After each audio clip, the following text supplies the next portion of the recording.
And I'm like, oh my gosh, if I go to Columbia University, that would be amazing.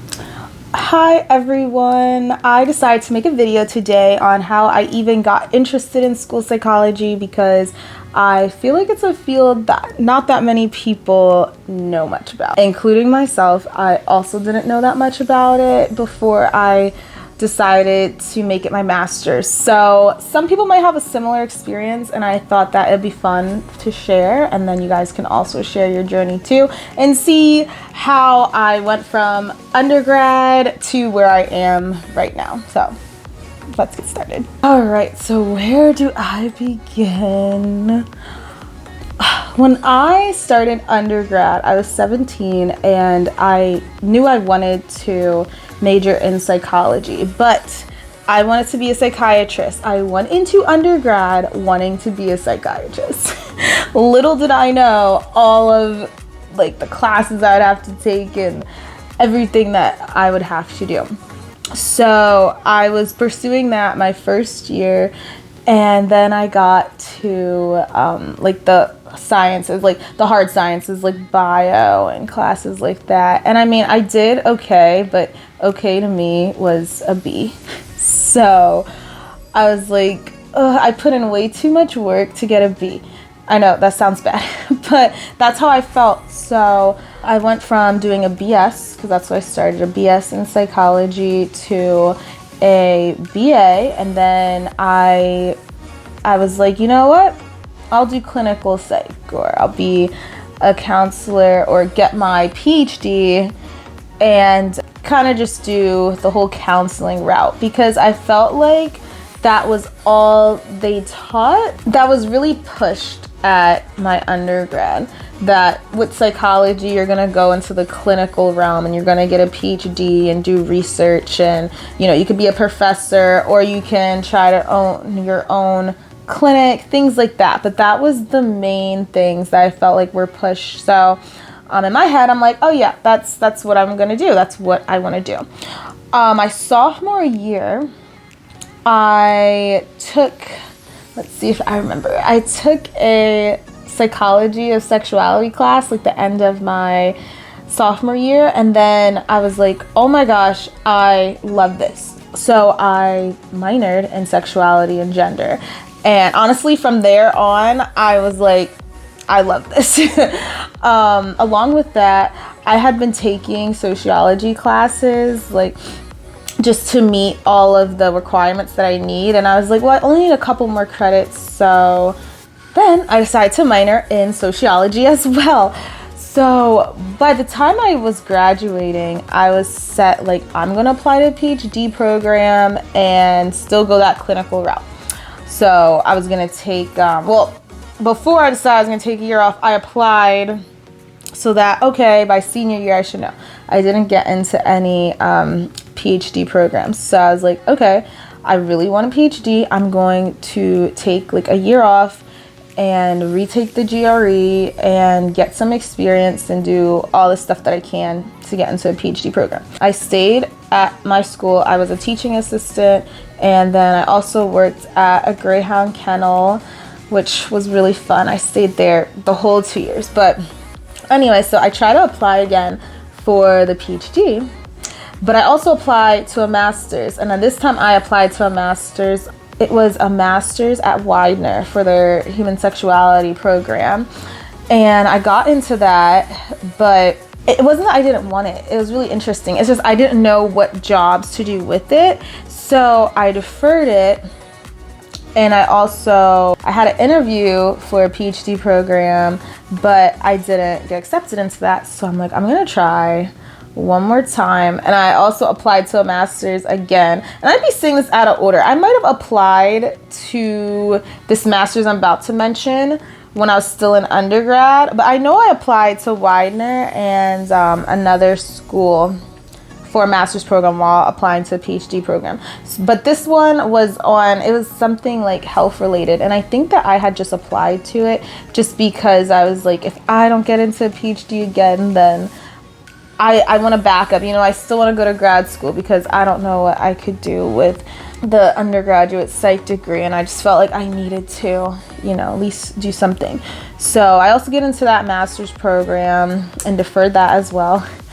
And I had 2 interviews for PhD programs, and one was related to researching like sexuality, but I didn't get into either of those, and I was just like, I don't want to take any more time off. Like, I really need to figure out what I want to do. So that's when I knew I didn't want the health masters that I applied to, and I really liked Widener's program, but I just didn't know what careers I could get out of it. So I was like, let me do my own research. Like, there's got to be other things out there related to psychology that I can go into that's a master's and not a PhD program. So I do my own research. Long behold, I find school psychology. I'm like, what is this? Because growing up, I never had any school psychologists. Like, there weren't any school psychologists at my schools. I've never heard of school psychology before. It wasn't ever mentioned in my program.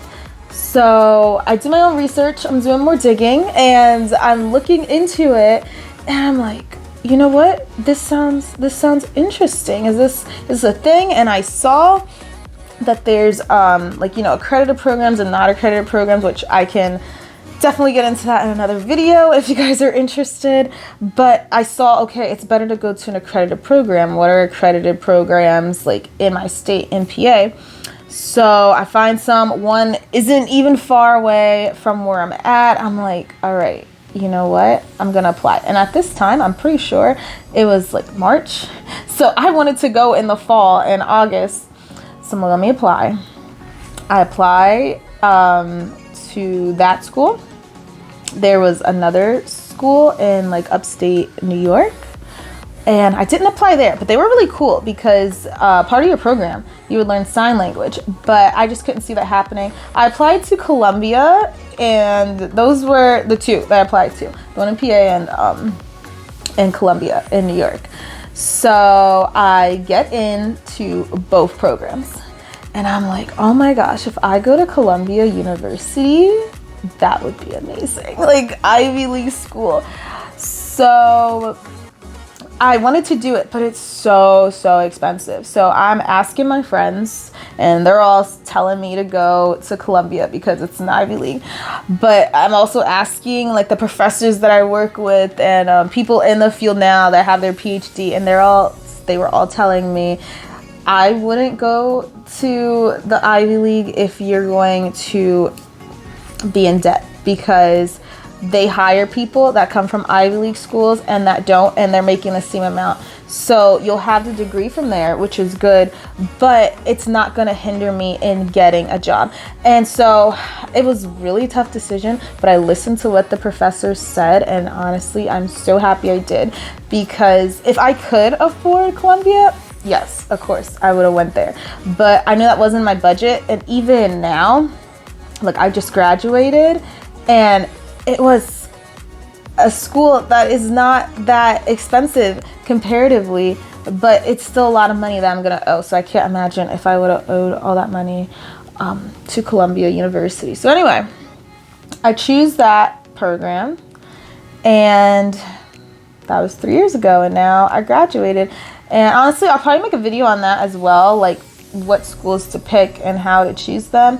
Because again, with school psychology, it's one of those fields that we need school psychologists, so you shouldn't have a problem getting a job compared to a job that's way more competitive. Then you would definitely have that thing that stands out if you went to an Ivy League, because people are going to see that and they all know Columbia University.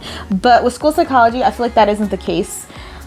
So, but that I could do that in a separate video. But yeah, so that's pretty much my journey of how I became a school psychologist. Went in school thinking that I was going to be a psychiatrist, ended up as a school psychologist, and I'm so happy. I feel like everything happens for a reason, because I never knew about school psychology, and if I wouldn't have got into, or if I would have got into those PhD programs, I would have never thought to look up school psychology and what it is and what they do. But because I didn't, and I wanted to at least go on to grad school to get a master's, didn't want to just get into any program. It made me do my research, and then I found out about it. So I feel like it's a field that not that many people know about, and you have to kind of do your own research, and I kind of want to change that. So that's also kind of why I'm making all these videos on it. I find it really interesting, and you know, it's obviously my career. So yeah, so I hope you guys all enjoyed. If you have any questions, leave them down below. Also, feel free to share your own experience, whether it's school psychology related or not, with just like going on to school and how you maybe started in one place and ended in another place, because I think it's interesting to hear how everyone ended up where they ended up. But anyway, I will see you next time, and I hope that you all enjoyed. Bye.